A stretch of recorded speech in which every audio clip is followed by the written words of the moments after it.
icyakora nshaka guhereza abantu akamesaje mureke tugira agakiza kari natireri kadashingiye ku madini. Muri iyi minsi abantu benshi barimo baraterana amagambo, gukizwa nyamukuru ntago tukibyitayeho, twitaye ku madini, twitaye ku myambarire, twitaye ku mibereho, twitaye ku mivugire. Reka nkubwire, aho wicaye, aho uryamye, wumve ko amadini atazigera kujyana mu ijuru. Ayo ni amashyaka, rirenga amashyaka. Ikibabaje muri iyi minsi umurokore nyakuri, muri iyi minsi dufite abakristo bateye batyo.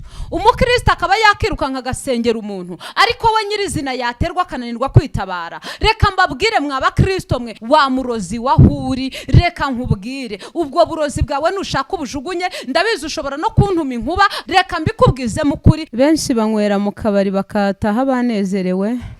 Natwe buriya aho twanywereye niho tunezererwa. Ushobora kuvuga ati ka Agnes noneho uyu munsi kasinze iki? Sinzi ibyo ngiye kunywera muri aka kabari kuko byatangiye kunsindisha ntaratangira kunywa. Haleluya. Turabasuhuje, tubifurije ibihe byiza byuzuye umunezero, tubifurije kuba mu musozi cyangwa se kuba ku musozi w'abashima Imana. Babandi bavuga ngo Mana warakoze, Mana wagize neza, kubw'ubuntu bwawe busaga natwe turi mu baririmba indirimbo z'amashimwe. Hanyuma uri mu bihe bitaryoshye, reka nkubwire ngo umugenga w'ibihe niwe ubigena. Nta gihe kigera ku muntu Imana itakizi, yaba icyiza yaba ikibi. Ntabwo navuga ngo niyigena ibibi, ahubwo hari igihe biba ngombwa ikaba ari igena isomo ugomba kwiga kandi ukaryiga witonze. Nkunda kuvuga ngo biba byiza iyo ubaye umunyeshuri mwiza udasakuriza abandi mu ishuri bitewe n'ishuri uri kwiga. Ntusakuza ahubwo urindira Imana izabigenza neza. Nakiriye wowe uri kutureba kano kanya, nguhaye ikaze bitewe n'aho uri. Twebwe turi mu masaha y'igitondo, ariko wowe bitewe n'aho uri, haba nijoro, haba ku manywa, haba mu gicuku cya nijoro, ukavuga uti reka ndebe sacinge cyangwa se bansharinze ijambo ryiza ry'ihumure ryavuzwe n'umuntu nkunda, cyangwa ibiganiro byayobowe n'umuntu nkunda. Ni Mimi n'ubundi muri kumwe kuri mikoro. Inyuma ya kamera nabwo hari umusore mwiza, nimvuga mwiza asa n'abasenegali. Imbere ya screen zanyu muri kureba umukobwa mwiza, umuvugabutumwa, umusenzi, akunda gusenga. Ni ibintu navuga ngo ntabwo ari ukuvuga ngo nabihamya, ahubwo nibwo buzima bwe, nge niko muzi. Tumuhe ikaze, duheshe umugisha abantu batamuzi, twungutse nyuma y'uko wenda avuye hano. Reka tumwakire atwibwire. Ni karibu. Murakoze cyane, ndabasuhuje mu izina ry'umwami wacu Yesu Kristo. Aho muherereye hose mwiyumve mwikaze mu rukundo rw'umwami wacu Yesu Kristo, kuko sinzahwema kuruvuga. Nk'ibisanzwe ni Agnes kubanzi, kubatanzi ubwo mubimenye ni Agnes. Ego, ubwo reka dushima Imana mu isengesho kugira ngo Imana tunayisabe ize kuza kubana natwe, igenga ibyo dukora, ibe umugenga wacu. Njya mbona abantu bavuga ibindi bintu bitari Imana cyangwa se bo bita Imana, njya mbona ukuntu babishyiramo imbaraga. Njya mvuga nti nanjye uwampa nk'ibiro ngira ngo nk'ijana wenda bwo ntekereza navuga abantu bakabyumva bakurikije ubunini naba mfite. Ariko natwe biba byiza twavuga, tukavuga ibyo twizera, cyane yuko ari n'ukuri, nubwo buri wese ibyo yizera yumva ariko kuri, ariko twizera Imana ivuga, Imana yumva, Imana ikora kandi Imana ireba. Reka dutangire n'isengesho. Turagushimye Mana nziza, tugushimiye kuri umurengezi wacu, tugushimiye kuri data wa twese mwiza, wowe uri mu ijuru tukaba mu isi. Tuguhaye icyubahiro, turakubashye cyane. Nta kindi twavuga usibye kugushimira. Warakoze ku bwacu no ku bwa bene data wagiye urinda mu buryo butandukanye, nubwo hari abafite imitima ivirirana, nubwo hari abafite imitima yishimye. Tuzi neza ko ari wowe ugena ibihe byose tunyuramo. Izina ryawe nirihimbazwe. Iyo bageze mu bigeragezo yaravuze ngo nzi neza yuko ishobora byose, kandi nimara kungerageza nzava mu bigeragezo meze nk'izahabu. Ndakwinginze rero kugira ngo na bene data bose bari kugeragezwa n'ibihe bitandukanye uyu munsi wongere ubabere Imana, ubazamurire ibendera ryo kunesha, kuko tuzi neza ko ujya ubikora, ubatereke ku musozi w'ibyishimo. Tuguhaye ikaze ngo uzubane natwe muri kino kiganiro, ntabe ari twebwe, ntihabe kwihimbaza, ntihabe imbaraga zacu, ntihabe ubwiza cyangwa n'ubuhanga, ahubwo izina ryawe riganze muri twebwe. No ku bantu bazumva kino kiganiro cyangwa bazakireba, bazagire icyo babona kubera yuko ari we Imana ibasha kugira ibyigena. Ugira ibyo urema kandi ukabikomeza, ubituremere kandi ubiremere na bene data bose. Tuguhaye ikaze ngo uzubane natwe mu izina ryawe rya Yesu Kristo, amen. Agnes, ni karibu tuganirire n'ijambo ry'Imana riri kugufasha. Imana iguhe umugisha. Yego murakoze.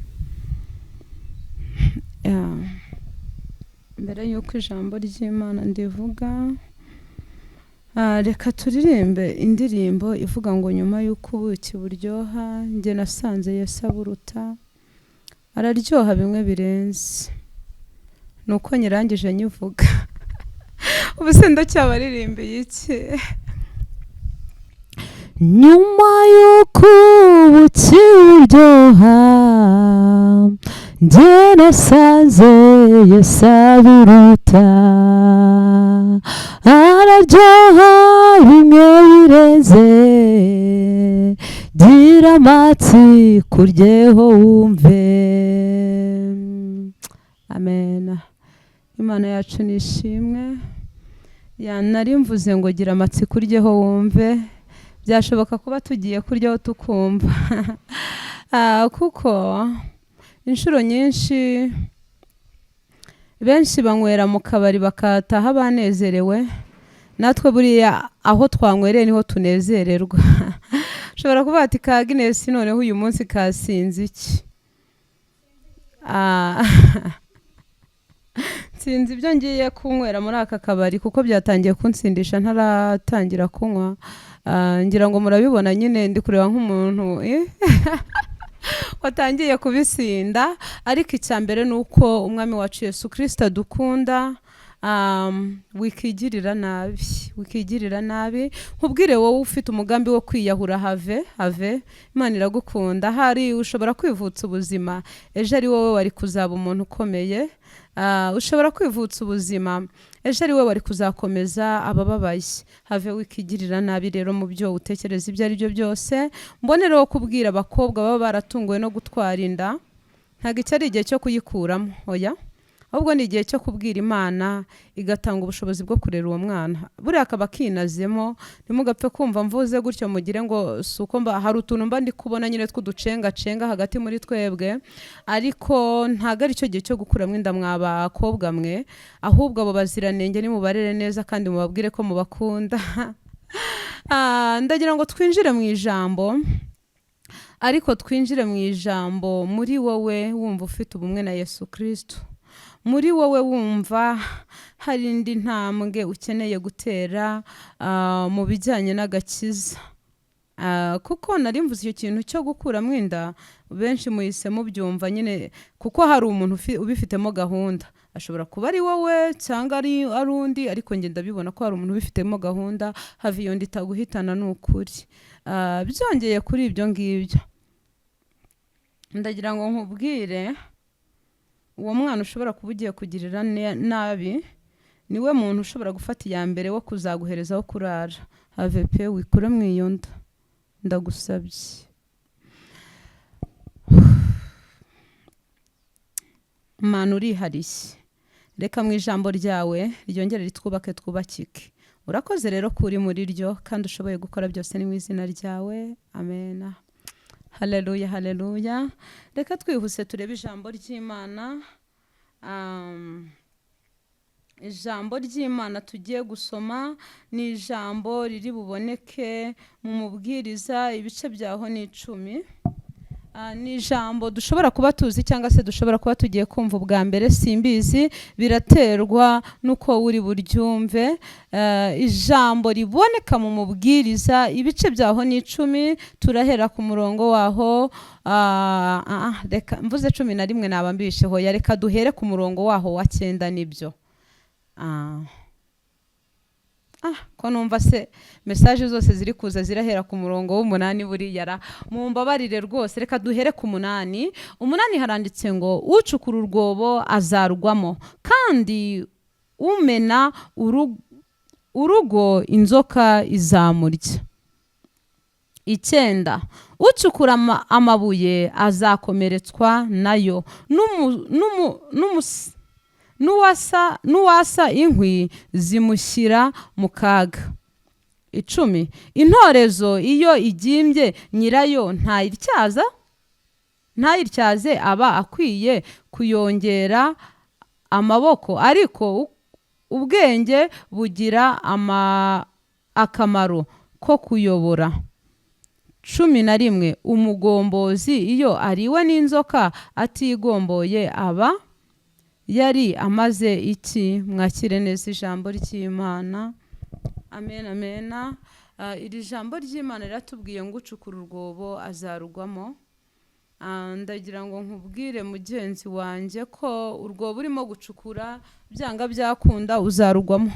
Niba ari metero 2 uzagwa muri metero 2, niba ari metero 1 uzagwa muri 1. Reka rero gucukura inzobo uko wishakiye, kuko ijambo ry'Imana riratubwiye ngo nucukura urwobo uzarugwamo. Bishatse kuvuga ngo ushobora kuba uzi ko wangaje mugenzi wawe, wamuroza icyangiro, wamuroze kudashaka, wamuroza amahane mu rugo, ariko ukazashiduka ari wowe waguye muri ibyo bintu. Imana yarabimukijije. Reka gucukurira mugenzi wawe urwobo. Icyo nababwiye cyo ni kimwe, uko bwije nuko bukeye urukundo ruzahora ruyobora ibihe byose. Urukundo wihereza ruhereze na mugenzi wawe. Kuki wikunda wowe? Ejo bundi mperuka gusengera umuntu wari ufite imyuka mibi, mpita ndeba ukuntu abarozi bikunda. Uyu munsi sinzi impamvu ndabwiriza nitonze, sinzi impamvu nyine, ariko ndagira ngo nkubwire ngo ibyo ukorera mugenzi wawe ntago byagakwiye. Buriya abarozi batinya gupfa pe, abarozi batinya gupfa. Naramusengeye umurozi aravuga tubaye amasaha ntetse ibijumba, nicaye imbere y'inkono, tarika ku gakobwa sinashakaga ko kabyara, nashaka ko gaheraho none karashatse. Ndamubwira ntubu ndakwishe. Arangije aravuga ati reka ibyo byose mbireke uruhereye ku murongo, ariko ntunyice. Uko wumva kutacukurira mugenzi wawe urwobo, bambe uko wumva utakicukurira urwobo, kuki uri kurucukurira mugenzi wawe? Nshuti yanjye reka nkubwire, rekeraho kugirira mugenzi wawe nabi, kuko hari umunsi umwe uzarucukura akaba ari wowe urugwamo. Hari umunsi umwe uzibwira ko uroza umwana we ugasanga n'uwawe byajeho, kuko burya natwe abantu basenga tumeze nk'abarozi. Ushobora kuroga wowe upfukamye hariya, nanjye ngapfukama hariya n'isengesho, ya marozi yawe akakugarukira kandi afite imbaraga. Wa murozi wahuri, reka nkubwire, ubwo burozi bwawe nushaka ubujugunye. Ndabizi ushobora no kuntuma inkuba, ariko niyo napfa nawe uzaza unkurikiye. Reka mbikubwize mukuri, iki ni igihe cyo kumenya ko urwobo wicukuriye nawe ubwawe uzarugwamo, kuko ijambo ry'Imana riratubwiye ngo uyu muntu byanga byakunda bya bindi yakoze inshuro nyinshi nawe abyisangamo. Ariko tugera hepfo aho ijambo ry'Imana ritubwiye ngo umuntu wariwe n'inzoka agira abamugombora. Bishatse kuvuga ngo uwo muntu bamwita umugombozi. Niba umugombozi wariwe n'inzoka kubera icyo adashobora kwigombora, uwo mugombozi byaba bimumariye iki kwitwa umugombozi? Ni ikibazo. Muri iyi minsi dufite abakristo bateye batyo. Umukristo akaba yakirukanka agasengera umuntu, ariko we nyirizina yaterwa akananirwa kwitabara. Reka mbabwire mwa bakristo mwe, mureke tubanze tumenye abo turibo. Nitumara kumenya abo turibo, tumaze kwisobanukirwa, abandi bazasobanukirwa ibiturimo bitewe n'ibyo twagaragaje. Reka nkubwire, muri iyi minsi abantu bari gukizwa ahagaragara gusa. Muri iyi minsi ugasanga njyewe Agnes uhagaze ku ruhimbi nyuranye na Agnes bazi, ugasanga Agnes uri hariya ni wa mugombozi nyine wariwe n'inzoka ariko akananirwa kwigombora. Hari impamvu iri jambo rije. Hari abagombozi benshi bari kugaragaza ko ari abagombozi, ariko Imana yabareba igasanga ntago bashoboye kwigombora. Byaba bikumariye iki uri umugombozi ariko utakigombora? Nshuti irebe nawe uvuge ngo Agnes njyewe niba ndi umuvuga ivugabutumwa nshobora kubwiriza urugo rwanjye bagafashwa. Ni ikibazo kuba wagenda ukabwiriza hirya no hino bakagutangira ubuhamya, ariko wagera mu rugo rwawe ukaba intare ishinyitse. Ubwo ngubwo umenya ko uri umugombozi ariko udashobora kwigombora.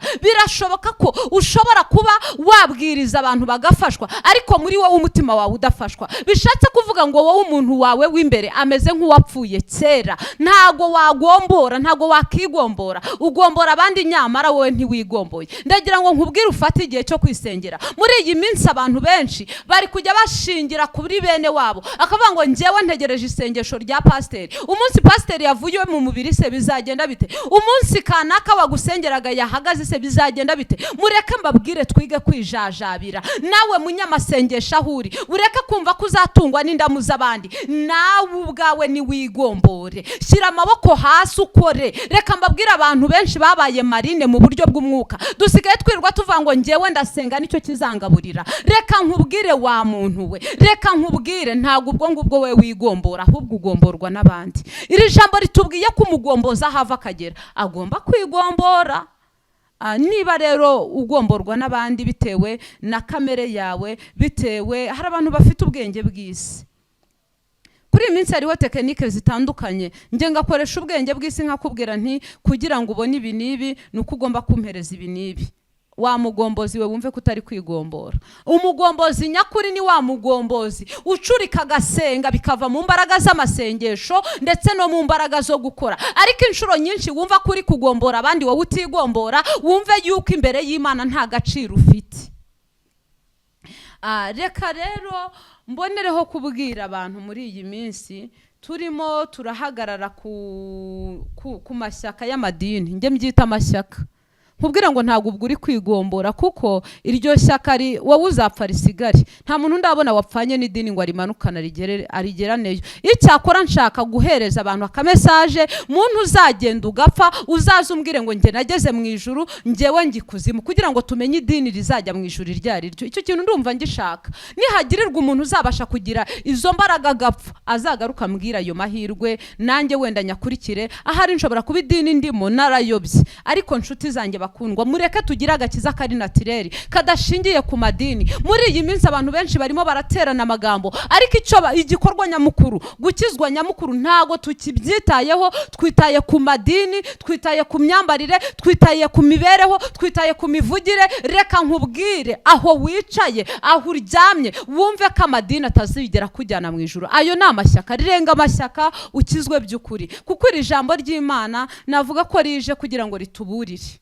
Ibyo twari turimo nta mumaro bifite, kuko nukuvuga ngo ayo madini navuga ko ari nk'ugomborwa. N'ugomborwa, ahubwo we mugombozi uri gukora iki? Biragusaba gutera intambwe ukarenga isi y'umubiri ukinjira mu isi y'umwuka, nibwo uzasobanukirwa ibyo uri gukora. Ikibabaje muri iyi minsi, umurokore nyakuri ari kugenzuza iby'umwuka, isi y'umubiri. Va mu isi y'umubiri winjire ku muntu wawe w'imbere, wumve yuko umugombozi uri muri wowe ari imbaraga za mwuka wera. Abantu twamaze gufata umugombozi uri muri twebwe arizo mbaraga za mwuka wera, tumutesha agaciro, twambara ibicocero twiremeye. Niba uri kurangwa n'iki? N'amarangamutima yawe. Niba uri murarangwa n'amafaranga, wumve ko ubwo ari ubucocero uri kwiremera. Reka nkubwire, umunsi isi yawe yarangiye. Abantu benshi bazi yuko ngo bategerereje mu murwa, ugasanga abantu bavuye ikantarange ngo bagiye gutegerereza mu murwa. Muzafata ubusa. Umurwa uri hehe? Uri muri wowe. Gutegerereza mu murwa ni ugukiranuka byimbitse, ukizera nyiri ugukora kiriya gikorwa cy'uwatumenewe amaraso. Uko niko kuba umugombozi muzima. Kiranuka, numara gukiranuka uha agaciro uwaguhesheje uwo witwa. Ntago ndi buvuge byinshi, ndagira ngo nkubwire ngo mu byo uri gucamo byose wambara imbaraga zo gukiranuka, umese kamwe nshuti yanjye. Ejo ari amagambo ijambo ry'Imana ritubwira ngo mugende sinigeze kubamenya mwankozi z'ibi bimwe. Ntago bizabwirwa inkoko, hoya ni twebwe abantu, kuko hari amagambo ajya ntera ubwoba. Nkumva ijwi ry'Imana rimbwira ngo Agnes, tekereza uramutse ubwiwe ayo magambo, waricaye kuri kamera, waragiye mu masengero atandukanye, urumva ayo magambo wowe atakurema mo ikindi kintu. Njyewe yaranyigishije rwose. Navuze ngo twahanuye mu izina ryawe. narangiza babwire ngo mugende sinigeze kubimenya. Ibyo bintu ntabwo bizabwirwa babandi bandi twirirwa tubona bariya bambara turiya tujipo tugufi. Hoya ni twebwe abarokore, ni twebwe abitwa ko tubirimo nyamara tutabirimo. Wowe uri kubikora ukibwira ngo Imana ntikureba, ariko reka nkubwire ushaka kugarukira aho ngaho ukizwe ubu umugombozi wigombora, ugombore n'abandi ariko wigomboye muri wowe. Imbuto turi gutanga ntabwo ziri kuva ku mutima, ahubwo ziri kuva inyuma kugira ngo abantu bose baduhamiririze. Kirazira njye wa Agnes nzaba uwondi we. Ejo ushobora no kubona nakubiseho igisuko, ntukancira urubanza ntibikureba, kuko mu nzira ijya mu ijuru wowe ntuhahagaze. Ntabwo uhahagaze nshuti. Ndabizi comment ziri bube nyinshi, ariko murekera aho gucira urubanza, ahubwo murebe ngo icyo Yesu yakoze ku buzima bwanjye niki, ngiha agaciro nte, icyo ngicyo abari cyo kurura. Ukurure cyane. Ntago ndi butinde muri byinshi, ariko wige kwigombora ubone kugombora abandi. Imana iduhana umugisha. Reka nsenge n'ubundi. Uri Imana nziza, Imana yera, Imana ikiranuka, Imana ifite ubutware n'ubushobozi. Amasanka yanga ngushimiye urukundo rwawe rwinshi, ngushimiye impuguru duhaye muri iri jambo, uduha ubwenge bwo kuriyungurura. Yego rirasa nirituje ariko risobanuye byinshi. Nyemerera Uwiteka Mana igira neza buri wese ubashije kuryumva, umuha impinduka, yaba umupasiteri, yaba umudiyakoni, yaba umupadiri, yaba buri wese nyagora ku ngoma Imana, yaba urubyiruko, yaba abasaza n'abakecuru. Duhereza imbaraga zo kurisobanukirwa, kandi udukure mu mwijima utujyane mu mucyo. Tugukeneyeho ubudahangarwa, tugukeneyeho gukomeza tukajya imbere mu izina rya Yesu Kristo. Tugushimiye urukundo rwawe uherekeresheje iri jambo, tugushimiye gukora kwawe. Urakoze kuri mu ruhande rwacu, ni mu izina rya Yesu, amen. Amen. Agne, reka tugushimire, wakoze kubw'umwanya wawe, wakoze kubana natwe. Nzi neza ko hari ibintu byinshi bungukira iwawe n'umugisha. Wakoze rero, nyuma y'isengesho nta kindi kintu twarenzaho. Imana iguhe umugisha.